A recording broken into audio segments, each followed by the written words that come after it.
सत श्री अकाल जी। वाहिगुरू जी का खालसा वाहिगुरू जी की फतेह। पहला तो साडे जिहड़े जवान आ नौजवान आ जदों उन्होंने आके संबोधन करना स्टेज तो बोलना ये गल्लां सुनने वालियां, क्योंकि मैनू छोटे हिंदू तो ही जिवें कहिंदे आ बजुर्गों का चंडिया होया या उस्तादां का चंडिया होया सानू तरीके सलीके तहजीब लियाकत इन्हां चीज़ों बारे बड़ा सिखाया जाता सी। किसी का आदर मान सत्कार किवें करना इस चीज़ बारे बड़ा सिखाया जाता सी। जदों तुसीं मंच ते आउणा तो कोई बजुर्ग आउंदा तो मंच नूं सन्मान दे के एडा उहदी बॉडी लैंगुएज ही एक आदर सरकार हुंदा। आपदे जोड़े ला के उत्थे जुत्ते ला के बूट ला के रख के ते बजुर्ग फिर मंच ते चढ़ के ते संगत नूं संबोधन करदा। ये बहुत बड़ा सन्मान आ जदों सानूं मंच दिता जांदा भी तुसीं हुण संगत नूं संबोधन करना ते संगत ने बैठ के तुहाडे विचार सुनने आ। सो जिहड़े नौजवान आउंदे आ इत्थे मैनूं लगदा इस गल दी यही तहजीब आ। इस गल का बहुत ध्यान रखना चाहिए बाई जी, तुहानूं भी या थोड़े तो पहलां भी जिहड़े आए सी। ये छोटियां छोटियां गल्लां इन्हां च किसी दी आपां बेइज्जती नहीं कर रहे हुंदे, पर आपदी तहजीब ही दस रहे हुंदे आ भी असीं किते ना किते खता क्यों खाने आ। खता इसे करके खाने आ असीं छोटियां गल्लां दा ध्यान नहीं दिंदे, वड्डियां गल्लां वल ज़्यादा ध्यान दिंदे आ। जे असीं छोटियां गल्लां नूं नहीं समझांगे तो वड्डियां गल्लां नूं समझण दी एबिलिटी भी साडे च नहीं आउंदी। इस करके गल ऑब्जर्वेशन तो छोटियां गल्लां तो शुरू हुंदी है, तो फिर ही एक सोच विकसित हुंदी आ, एक प्रोसैस है, एक एवोल्यूशन आ, तो इंसान की सोच उस जगह ते जाके बिरती उहदी लग जांदी आ जिथे फिर जदों तुसीं मंच तो भी संबोधन करते हो फिर तुहानूं ये कहना नहीं पैंदा भी मैं मंच तो संबोधन नहीं करता हुंदा, फिर संगत सुणूगी। सो मैनूं लगदा बजुर्गां ने जिहड़े साडे पुराने सिद्धांत घड़े आ जिन्हां 'च असीं कहने आ भी पिंडां 'च आम तौर ते साडीआं कहावतां हुंदियां, उन्हां दे पिछे बहुत लंबे समय दे किते ना किते विचारधारा चली आ रही हुंदी आ। कईयां चीज़ां दा सानूं खंडन करना पैंदा, कई इहो जिहियां विचारधारा या इहो जिहे सिद्धांत जिन्हां नूं नाल लैके भी चलना पैंदा। सो ये मंथन भी असीं आप करना किस विचारधारा दा किस पुराने सिद्धांत का खंडन करना तो किस सिद्धांत नूं असीं नाल लैके चलना। ये तो एक समाजिक समझ दी या सोशल साइंस जिन्हों कह दिंदे आ उहदी गल हो गई, मैनरिज्म की गल हो गई। हुण थोड़ी जी गल आपां ऑर्डीनेंस दी या सरकारां दी करिए। अज दा जो मुद्दा किसानी का मुद्दा मजदूरां का मुद्दा असीं शुरू हुन्ने आ, कोई गल नहीं भाई।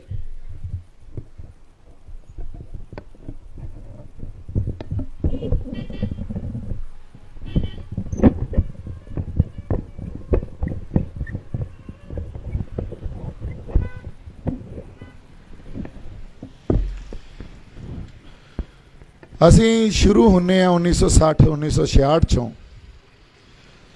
जदों साडे देश च भुखमरी आउण दे सारे लक्षण पैदा हो चुके सी। ऐं लगदा सी भी हिंदुस्तान च फूड क्राइसिस आ जाऊगा, तो फूड क्राइसिस आउण दे नाल अनाज दा क्राइसिस आउण दे नाल राइट्स हो जाणगे, लोग एक दूजे तो खो खो के अनाज लैके जाणगे ते आपदे परिवारां नूं खवाउणगे। उस वेले सरकारां दी मंग सी, खास तौर ते सेंटर सरकार दी, भी साडे देश नूं आत्म निर्भर किया जाए, अनाज नूं लैके साडी आत्म निर्भरता होनी चाहिदी आ। और उस वेले जिहड़ियां अमरीका दियां बड़ियां बड़ियां कंपनियां सी जिन्हां नूं मल्टीनैशनल कंपनियां आपां कहने आ या कॉरपोरेट घराना जिन्हां दा नाम दिता जांदा अज, उस वेले ओह बहुत बड़े पद्धर ते फर्टिलाइज़र आ रेहां स्प्रेयां बनाउण च लगियां होईयां सी। सो फूड क्राइसिस जदों आया वो पैदा किया गया हिंदुस्तान च भी पैदा किया गया 1960-70 च असी अनाज मंगाउंदे हुंदे सी अमरीका तो। अमरीका ने अनाज दे नाल नाल सानू रेहां स्प्रेयां भी देनियां शुरू करतियां, एक मंडी विकसित करती है इत्थे पूरी। मंडी विकसित करके हिंदुस्तान की सरकार ते ये भी दबाव पाया भी तुसीं साडे ये जिहड़े प्रोडक्ट्स आ इनू इस मंडी च बेचो। ते हिंदुस्तान की सरकार की भी आपदी एक मंग सी उस वेले देश नू फूड क्राइसिस चों कढ़ना ते अनाज लई आत्म निर्भरता पैदा करनी। इसलिए पंजाब नू पूरे पंजाब नू चुनिया गया। मेरी आवाज़ कल दी थोड़ी जी बैठी आ, सो आई चलना पऊगा। पूरे पंजाब नू चुनिया गया। पूरे पंजाब नू हरी क्रांति के नाँ ते रेहां स्प्रेवां भी देतियां, सुधरियां होया बीजां दियां किस्मां भी देतियां। उदों पहलां किसान च सबर संतोख सी। किसान आपदे परिवारां लई आपदी लोड़वंदी जिहड़ी उहदी सीमताई सी उत्थों तक ही फसल उगाउंदा सी या माड़ी मोटी वेच वटांदरा करदा सी। पर जदों हरी क्रांति आई एक गल तां पक्की आ भी साडियां जमीनां, साडियां पानी, साडा वातावरण ये सब कुछ तां गंदला हो ही गया। नाल किसान दियां भुੱਖਾਂ भी चमकातियां, क्योंकि जदों किते किले चों 20 मण पैदा हुंदी होवे कणक ते वो कुछ क सालां 'च ही 40 मण ते आ जे ते साडे कोले पैसे दुगने बनन लग जाण ते खेती दे इनपुट कॉस्ट सी जिहड़ी इनपुट कॉस्ट दा मतलब हुंदा उस वेले लेबर भी असीं आप करते सी। उस वेले पानी भी साडियां नहरां दी सिंचाई हुंदी सी, मोटरां तो सिंचाई भी नहीं हुंदी सी या सूइयां तो या कस्सियां तो पानी खेतां 'च असीं लाउंदे हुंदे सी। उस वेले मशीनीकरण भी एडा आधुनिक इस वड्डे तौर ते आया नहीं सी ते उस कॉस्ट नूं भी देखीए तां वो भी घट सी ते बिजली दे अज दे हिसाब नाल खर्चे भी घट सी। तां इस करके जदों वो मुनाफा होया किसानां कोले वो कुछ क सालां 'च ही 3-4 सालां 'च ही डबल हो गया। मुनाफे का फायदा पंजाब नूं होना चाहिदा सी, कुछ क होया भी सीधे तौर ते होया, पर जो पूर्ण तौर ते मुनाफे का फायदा सरकार दीयां नीतियां देखो, सरकार दीयां नीतियां समझनियां आपां पूर्ण तौर ते मुनाफे का फायदा होना चाहिदा सी। वो पंजाब उठा उहनूं चक नहीं सकिया। क्यों नहीं चक सकिया? क्योंकि सानू किसानी तो दे दित्ती गई। वो क्यों दित्ती गई? क्योंकि साडे कोले पानी भी हैगा, असी मेहनत करन लई साडे कोले शरीर भी हैगे, साडे कोले जज्बे भी हैगे सी भी साडे बजुर्ग सारा सारा दिन खेतां 'च मिट्टी नाल मिट्टी होई जांदे सी। हल वाह लो, रात नूं चाहे पानी ला लो, साडे बजुर्गां ने मुहारत हासिल कर ली सी तां खेती दा स्किल भी सीगा साडे कोले। इस करके पूरी पंजाब दी जरखेज़ जमीन आ जिहड़ी उहनूं चुनिया गया हरी क्रांति लई। जे तुसीं बाकी राज्यां नूं देखो तां केरला दा एक अद्धा डिस्ट्रिक्ट चुनिया गया, बंगाल दा एक डिस्ट्रिक्ट जिवें वर्धमान डिस्ट्रिक्ट चुनिया गया, उत्थे उत्थे सारे केरला च, सारे बंगाल च, सारे हरियाणे च हरी क्रांति नहीं आई। हरियाणे च वैस्ट हरियाणे च हरी क्रांति आई आ जे आपां हिसार तो इधरला हिस्सा देखीए तां। बाकी हरियाणे च हरी क्रांति लई उन्होंने जो सानू रेहां स्प्रेयां दित्तियां, सानू सुधरे हुए बीज दिते, उहदे सिੱਟੇ की निकलणगे ये किसी ने खोज नहीं की। ਜਿਹੜੇ ਵਿਗਿਆਨੀ बैठे सी खेतीबाड़ी यूनीवर्सिटियां च उन्होंने भी खोज नहीं की। सिੱਟੇ की निकले? साडे जीव जंतु तितर सहे साडे हुंदे सी, साडे चिड़ियां, ਕਾਂ, तोते, होर बहुत तरह के पंछी हुंदे सी। मालवे की जे मैं गल करां, किकरां, मले, उत्थे निम्मा, डेकां ते अपने इस होर बहुत तरह के दरख्त हुंदे सी।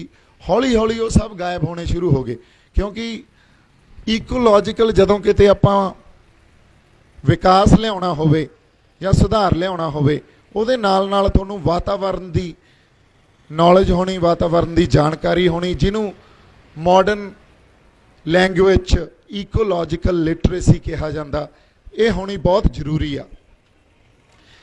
ਈਕੋਲੋਜੀਕਲ ਲਿਟਰੇਸੀ ਨੂੰ ਕੰਪਲੀਟਲੀ ਇਗਨੋਰ ਕੀਤਾ ਗਿਆ। ਜਿਹੜੇ ਵਿਗਿਆਨੀਆਂ ਨੇ ਸੁਧਰੀਆਂ ਬੀਜਾਂ ਦੀਆਂ ਕਿਸਮਾਂ ਸਾਨੂੰ ਦਿੱਤੀਆਂ ਜਾਂ ਰੇਹਾਂ ਸਪਰੇਆਂ ਸਾਨੂੰ ਦਿੱਤੀਆਂ, ਉਹਨਾਂ ਨੂੰ ਸਰਕਾਰ ਸਨਮਾਨ ਦਿੰਦੀ ਸੀ, ਤਗਮੇ ਦਿੰਦੀ ਸੀ। ਤਾਂ ਇੱਕ ਵਾਰੀ ਮੈਂ ਸਾਡੇ ਬਹੁਤ ਇਤਿਹਾਸਕਾਰ ਆ, ਬੜਾ ਖੋਜ ਕੀਤੀ ਆ, ਉਹਨਾਂ ਨੇ ਸਰਦਾਰ ਅਜਮੇਰ ਸਿੰਘ ਜੀ, ਉਹਨਾਂ ਦੀ ਇੰਟਰਵਿਊ ਸੁਣ ਰਿਹਾ ਸੀ। ਉਹਨਾਂ ਨੇ ਕਿਹਾ, ਮੈਨੂੰ ਅਮਰੀਕਾ 'ਚ ਕਿਸੇ ਨੇ ਸਵਾਲ ਕਰਤਾ ਵੀ ਜਿਹੜੇ ਤੁਹਾਡੇ ਆ ਗ੍ਰੀਨ ਰੈਵੋਲਿਊਸ਼ਨ ਲਿਆਉਣ ਵਾਲੇ ਪੰਜਾਬ ਦੇ ਵਿਗਿਆਨੀ ਆ, ਸਰਕਾਰ ਨੇ ਉਹਨਾਂ ਨੂੰ ਮਾਣ ਸਨਮਾਨ ਦਿੱਤਾ, ਜਾਂ ਤਾਂ ਉਹ ਮੂਰਖ ਆ ਜਾਂ ਸਿਰੇ ਦੇ ਚਲਾਕ ਆ। ਉਹ ਕਹਿੰਦੇ ਕਿਵੇਂ? ਕਹਿੰਦੇ ਮੂਰਖ ਤਾਂ ਵੀ ਜਦੋਂ ਉਹਨਾਂ ਨੇ ਆਪ ਸੁਧਰੀਆਂ ਬੀਜਾਂ ਦੀਆਂ ਕਿਸਮਾਂ ਦਿੱਤੀਆਂ, ਜਦੋਂ ਰੇਹਾਂ ਸਪਰੇਆਂ ਦਿੱਤੀਆਂ, ਉਦੋਂ ਉਹਨਾਂ ਨੂੰ ਇਹ ਨਹੀਂ ਪਤਾ ਸੀ ਵੀ ਇਹ ਧਰਤੀ ਦਾ ਗਾਂਹ ਜਾ ਕੇ ਕੀ ਹੋਊ, ਇੱਥੋਂ ਦੇ ਪਾਣੀ ਦਾ ਕੀ ਹੋਊ, ਇੱਥੋਂ ਦੇ ਵਾਤਾਵਰਨ ਦਾ ਕੀ ਹੋਊ। ਜਿਹੜਾ ਕੈਂਸਰ ਹੋਈ ਜਾਂਦਾ, ਚਮੜੀ ਦੇ ਰੋਗ ਹੋਈ ਜਾਂਦੇ ਆ, ਇਹ ਉੱਥੋਂ ਦੇ ਨਤੀਜੇ ਹੀ ਸਾਡੇ ਸਾਹਮਣੇ ਆ। ਜਾਂ ਚਲਾਕ ਆਏ ਆ ਵੀ ਅੱਜ ਪੰਜਾਬ ਨੂੰ ਆਪਦੇ ਹਿਸਾਬ ਨਾਲ ਵਰਤ ਲਓ ਤੇ ਮੁੜ ਕੇ ਜੋ ਹੋਊ ਸਾਨੂੰ ਪਰਵਾਹ ਨਹੀਂ, ਅਸੀਂ ਹੋਰ ਧਰਤੀਆਂ ਨੂੰ ਪੈਦਾ ਕਰਕੇ ਉਹਨਾਂ ਨੂੰ ਵਰਤ ਲਾਂਗੇ। ਇਹ ਤਾਂ ਮੰਡੀਆਂ ਪੈਦਾ ਕਰਦੇ ਆ। ਤੇ ਮੈਨੂੰ ਐਂ ਲੱਗਦਾ ਵੀ ਇਹ ਮੂਰਖ ਨਹੀਂ ਸੀ, ਇਹ ਸਿਰੇ ਦੇ ਚਲਾਕ ਸੀ। ਸਰਕਾਰਾਂ ਸਿਰੇ ਦੀਆਂ ਚਲਾਕ ਸੀ।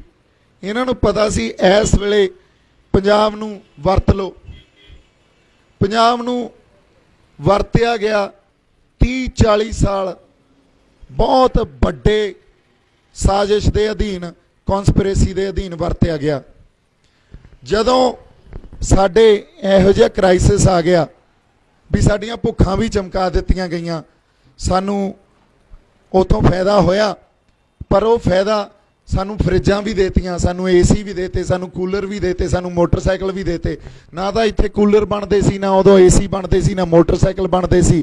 ਇਹ ਮੈਨੂਫੈਕਚਰਿੰਗ, ਨਾ ਟਰੈਕਟਰ ਬਣਦੇ ਸੀ। ਇਹ ਸਾਰਾ ਕੁਝ ਬਾਹਰਲੀਆਂ ਕੰਪਨੀਆਂ ਉਹੀ ਪੈਸਾ ਜੋ ਅਸੀਂ ਇੱਥੋਂ ਕਮਾਉਂਦੇ ਸੀ ਇਹਨਾਂ ਨੂੰ ਦੇ ਦਿੰਦੇ ਸੀ ਤੇ ਜਾ ਕੇ ਬਾਹਰਲੀਆਂ ਕੰਪਨੀਆਂ ਕੋਲ ਹੀ ਵਾਪਸ ਚਲਾ ਜਾਂਦਾ ਸੀ। ਇਹ ਕੌਨਸਪੀਰੇਸੀ ਥਿਊਰੀ ਅਸੀਂ ਕਦੇ ਸਮਝ ਹੀ ਨਹੀਂ ਸਕੇ।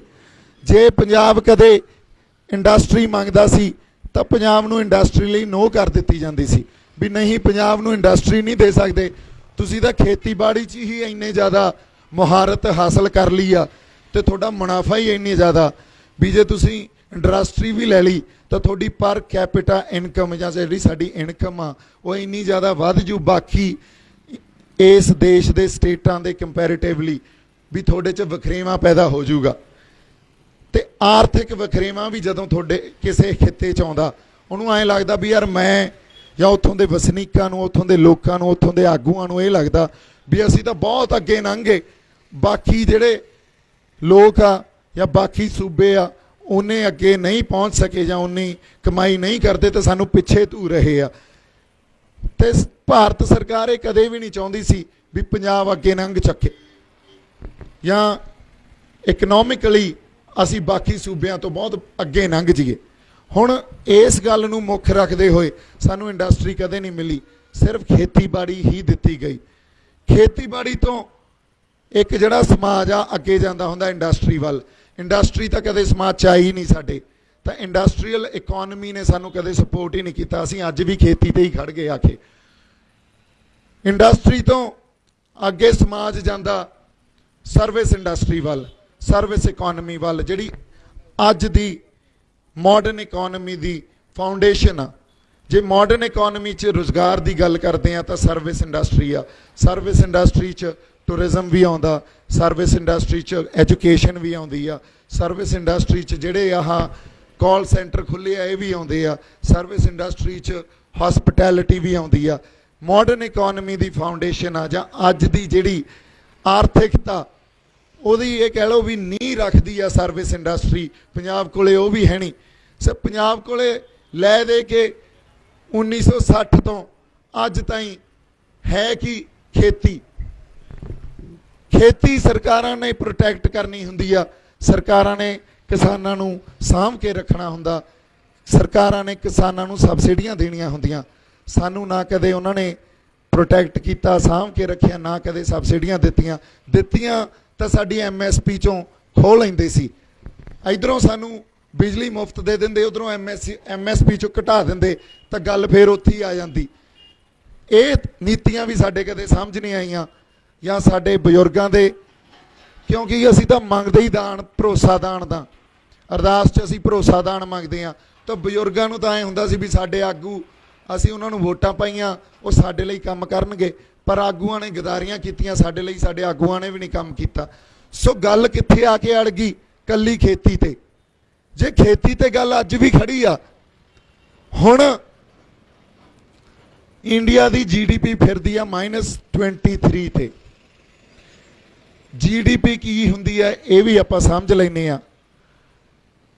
कोई सैक्टर बजुर्ग बैठे आ, जे किते कोई गल नहीं, कोई लफ्ज़ इहो जिहा अंग्रेजी का नहीं पता लगता, तो प्लीज़ तुसीं उत्थों ही हत्थ खड़ा कर दो जी, ਉਹਦੀ ਪੰਜਾਬੀ भी आपां ਲੱਭਣ ਦੀ कोशिश करांगे। कई वारी मेरी इन्नी मुहारत नहीं हुंदी उस पंजाबी दे लफ्ज़ ते, तो कोई बंदा सुजैसट कर दूगा, क्योंकि आपां गलबात ही कर रहे हैं दे प्रोडक्ट जिहड़ी फसल पैदा करते हैं। आई कोई कंपनी मोटरसाइकिल बनाउंदी आ, आई सर्विस इंडस्ट्री आपदी सर्विसिज दिंदी आ। इस सारे वरतारे तो जिहड़ी इनकम पैदा हुंदी आ, देश दी इनकम, उहनूं GDP कहा जांदा, ग्रॉस डोमैसटिक प्रोडक्ट। इस किसी भी तरह की सर्विस, किसी भी तरह की मैन्युफैक्चरिंग यूनिट, किसी भी तरह की फसल जदों देश दे कोले जाके एक इनकम पैदा करदी है, उहनूं GDP कहा जांदा। इंडिया अज -23 च, मतलब जो पहला GDP सी साडी जां देश की इनकम सी, उतों मनफी होके 23% थले डिग गई आ।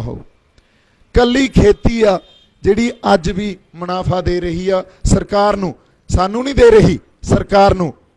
चाहे वह मुनाफा मंडी बोर्ड के थ्रू होवे, चाहे मुनाफा किसी तरह की इन्हां नूं आपां टैक्स दिन्ने आ उहदे थ्रू होवे। टैक्स किवें दिन्ने आ? क्योंकि असीं अज पानी भी सरकार तो खरीदते हैं, असी बिजली भी सरकार तो खरीदते हैं, असी मशीनरी भी कंपनियां तो खरीदते हैं, सानू लेबर कॉस्ट भी यूनीयन के हिसाब नाल लेबर रेट दे उत्ते देनी पैंदी आ। सो ये जिहड़ियां सारियां साडे खर्चे आ, ये जांदे असल च सिरे ते सरकार कोल ही आ। तो कल्ली खेती आ जिहड़ी सरकार नूं अज मुनाफा दे रही है, बाकी सारी चाहे सर्विस इंडस्ट्री होवे इस देश की, चाहे मैन्युफैक्चरिंग यूनिट होवे, वो घाटे च। हुण सरकार ने इन्हां कंपनियां नूं मंडियां तैयार करके देनियां, क्योंकि ये कंपनियां ने सरकारां नूं पालना हुंदा, फंड देने हुंदे आ। मैं बड़े पंजाबी ते सौखे लफ्ज़ां च गल कर रहा ताकि सारिਆਂ ਦੀ समझ च आ जाए। टैक्नीकल भाषा आपां यूज़ करांगे, कई वारी वो समझ च आउणी औखी हो जाती है। सो सरकारां ने कंपनियां नूं पालना, कंपनियां ने सरकारां बनाउणियां, उन्हां नूं फंड देने, उन्होंने इलैक्शन लड़ने आ। इस टाइम जिहड़ी साडी हुक्मरान धिर आ, वो तो सीधे तौर पर इस गल ते आ गई आ भी असीं अंबानी, अदानी, गोदरेज या कोई हीरो होंडा हो जाए या ये सारे यूनिट हो जाण, इन्हां नूं पालांगे, क्योंकि साडे कोले जिहड़ा इन्हां तो पैसा आउंदा उहनूं भी यूनोनिमस रखिया जाऊगा, मतलब उहदे बारे कोई जानकारी देण दी कोई जरूरत नहीं। ये भी यही बिल लैके आए आ ते उस कंपनी नूं इनकम टैक्स दे सैक्शन 80C दे अधीन रियायत भी दी जाऊगी, वो सारी इनकम माफ़ भी की जाऊगी तो उहदे ते उहनूं रियायत मिलूगी। सो ये जिहड़ा सारा इन्हां ने गलबा रच लिया, कंपनियां नूं मंडी खड़ी करके देण दा, हुण इन्हां दी नज़र पै गई है पंजाब हरियाणा दी किसानी ते। इन्हां ने की सोचिया भी इत्थे किसान अज भी मुनाफा कमा रहे आ, जिवें मर्जी करते आ, जिउंदे आ। पंजाब दी इकोनमी अज भी 55 तो 60% सिर्फ खेतीबाड़ी ते खड़ी आ। अज भी बजुर्ग जे किसी ने बाहर भेजना मुंडिਆਂ ਨੂੰ खेतों चों ही पैसा कढ़ के दिंदे आ, जे विआह करने आ तां भी खेतों चों ही पैसा कढ़ के दिंदे आ। अज भी असीं उस सिद्धांत ते खड़े आ भी जमीन मरे पए नूं भी रोटी दिंदी आ। ते किसान या पंजाब दा किसान या हर ਸ਼ਖਸੀਅਤ ਹਰ ਵਿਅਕਤੀ ਪੰਜਾਬ ਦਾ ਜੁੜਿਆ ਹੀ ਜ਼ਮੀਨ ਨਾਲ ਆ। ਅਸੀਂ ਜੇ ਅੱਜ ਕੰਪਨੀਆਂ ਨੂੰ ਆਪਦੇ ਸਿਰ ਤੇ ਭਾਲਿਆ, ਕੰਪਨੀਆਂ ਨੇ ਤਾਂ ਟਾਰਗੇਟ ਦੇਖਣੇ ਹੁੰਦੇ ਆ, ਕੰਪਨੀਆਂ ਨੇ ਤਾਂ ਮੁਨਾਫਾ ਦੇਖਣਾ ਹੁੰਦਾ, ਕੰਪਨੀਆਂ ਨੇ ਇਹ ਨਹੀਂ ਦੇਖਣਾ ਵੀ ਤੁਹਾਡੇ ਕਿੰਨੇ ਕੁ ਅਹਿਸਾਸ ਜੁੜੇ ਆ ਤੁਹਾਡੀ ਜ਼ਮੀਨ ਨਾਲ, ਤੁਹਾਡੀ ਕਿੰਨੀ ਕੁ ਹੋਂਦ ਜੁੜੀ ਆ ਤੁਹਾਡੀ ਜ਼ਮੀਨ ਨਾਲ। ਜਦੋਂ ਬਾਬੇ ਨਾਨਕ ਨੇ ਕਰਤਾਰਪੁਰ ਹਲ ਵਾਹੁਣ ਲੱਗ ਗਿਆ ਸੀ, ਉਦੋਂ ਹੀ ਸਾਨੂੰ ਦੱਸਤਾ ਸੀ ਵੀ ਸਾਡੀ ਹੋਂਦ ਹੀ ਇਸ ਧਰਤੀ ਨਾਲ ਜੁੜੀ ਆ। ਜਦੋਂ ਗੁਰੂ ਨਾਨਕ ਸਾਹਿਬ ਨੇ ਇਸ ਸਾਰੀ ਜ਼ਮੀਨ ਨੂੰ, ਇਸ ਵਾਤਾਵਰਨ ਨੂੰ ਸੰਬੋਧਨ ਕੀਤਾ ਸੀ, ਪਵਨ ਨੂੰ ਗੁਰੂ ਕਿਹਾ ਸੀ, ਗੁਰੂ ਦਾ ਦਰਜਾ ਦਿੱਤਾ ਸੀ। ਪਵਨ ਗੁਰੂ, ਅੱਗੇ ਤੁਸੀਂ ਦੱਸੋ ਕੀ ਆ? ਮਾਤਾ ਧਰਤ ਮਹੱਤ, ਇਦੋਂ ਉੱਤੇ ਅਸੀਂ ਕੀ ਦਰਜਾ ਦੇ ਦਈਏ? ਪਵਨ ਗੁਰੂ, ਪਾਣੀ ਨੂੰ ਪਿਤਾ ਕਹਿਤਾ, ਮਾਤਾ ਨੂੰ ਧਰਤ, ਜਿਹੜੀ ਸਾਡੀ ਮਾਤਾ ਉਹ ਧਰਤ ਆ ਸਾਡੀ, ਉਹ ਸਾਡੀ ਇਹ ਧਰਤੀ ਆ। ਇਹ ਅਹਿਸਾਸ ਕੰਪਨੀਆਂ ਦੇ ਥੋੜ੍ਹੀ ਜੁੜੇ ਹੋਣਗੇ, ਉਹਨਾਂ ਨੇ ਬਾਬੇ ਨਾਨਕ ਦੀ ਬਾਣੀ ਥੋੜ੍ਹੀ ਪੜ੍ਹਨੀ ਆ। ਅਸੀਂ ਕਹਿੰਦੇ ਆ ਸਾਡੀ ਹੋਂਦ ਦੀ ਲੜਾਈ ਆ। ਕਿਉਂ ਹੋਂਦ ਦੀ ਲੜਾਈ ਆ? ਹੋਂਦ ਸਾਡੀ ਗੁਰੂ ਨਾਨਕ ਸਾਹਿਬ ਦੇ ਫਲਸਫੇ 'ਚ ਪਈ ਆ। ਹੋਂਦ ਸਾਡੀ ਧਰਤੀ, ਜਦੋਂ ਅਸੀਂ ਅੱਜ ਵੀ ਕਹਿੰਦੇ ਆ ਇਹ ਮਰੇ ਪਏ ਨੂੰ ਵੀ ਰੋਟੀ ਦਿੰਦੀ ਆ, ਉੱਥੇ ਪਈ ਆ। ਇਹ ਗੱਲਾਂ ਨਾ ਸਰਕਾਰਾਂ ਦੇ ਸਮਝ 'ਚ ਆਉਂਦੀਆਂ, ਨਾ ਕੰਪਨੀਆਂ ਦੇ ਸਮਝ 'ਚ ਆਉਂਦੀਆਂ।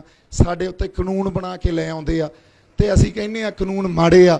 ਸਾਡੀਆਂ ਗੱਲਾਂ ਉਹਨਾਂ ਨੂੰ ਕਿੱਥੋਂ ਸਮਝ ਆਉਣਗੀਆਂ ਤੇ ਕਿੱਥੋਂ ਕਿਸਾਨ ਯੂਨੀਅਨ ਇਹ ਗੱਲ ਸਮਝ ਲੂਗੀ ਜਿਹੜੀ MSP ਦੀ ਤੇ APMC ਦੀ ਮੰਡੀ ਬੋਰਡ ਦੀ ਗੱਲ ਕਰਦੀ ਆ।